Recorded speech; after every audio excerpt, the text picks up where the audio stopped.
Bilbao BBK Live vuelve a recorrer Vizcaya con Herrian e Irian en mayo y en junio. 3 jornadas festivas de acceso libre. Herrian el 17 en Abantociervena, el 24 de mayo en Amorebieta Echano e Irian el 7 de junio en el barrio La Peña Abusu de Bilbao. Javier Amena, Gems, Jimena Amarillo, Los del Tonos, Colectivo da Silva, son entre otros algunos de los artistas que forman parte de la programación de acceso libre. Es una alegría también compartir con vosotros y con vosotras esta nueva iniciativa del BBK Live que inició hace 2 años con ese objetivo de llevar el BBK Live a lugares distintos, de compartir esa energía que ya se lleva dando muchos años en Coveta-Mendi con otros espacios, ¿no? Se inició con el BBK Live Irian y hace 2 años pues pensamos desde el equipo que llevarlo a los municipios podía ser una forma de compartir esa energía y también de generar cultura y promoción económica en el resto del territorio, que es uno de los objetivos también de BBK.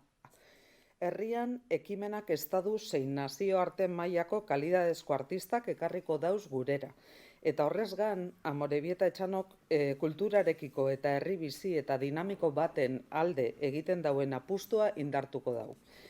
Kulturan, gizarte kohesiorako ezinbesteko tresna lez ulertzen dau udalonek eraldaketarako eta ehun sozial eta ekonomiko bultzatzeko tresna lez hain zuzen.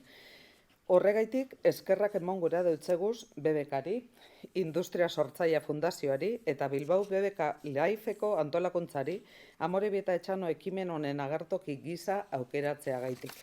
BBK Live jaialdia dakizuenez guk gure zaigu gustatzen etiketari jartzea, generoa eta estiloari dagokionez, orduan herrianen saiatzen gara apur bat aniztasun hori mantentzen, aniztasuna bai eskaintzarekin, talde desberdinak, euskaldunak, Espainiar estatuko taldeak ere bai, internazional arloan ere mugitzen direnak, lehengo talentuak, talentu berria, festivaletan eta jaialdietan gertatzen dena ere bai da, askotan talde baten atzetik zoazela, baina talentu berriak ere deskubritzen dituzula. Orduan, kuriositate hori ere pizteko gogoarekin, herrianen hildo editoriala ere mantendu egiten dugu, ez? Eta baita ere, aniztasuna genero aldetik, LGTBIQ+ kolektiboari ere bere espazioa emanez, publiko aniztasuna ere, nola edade guztietako eta jatorri guztietako publikoak ere batzen plazetan, gure herriko plazetan batu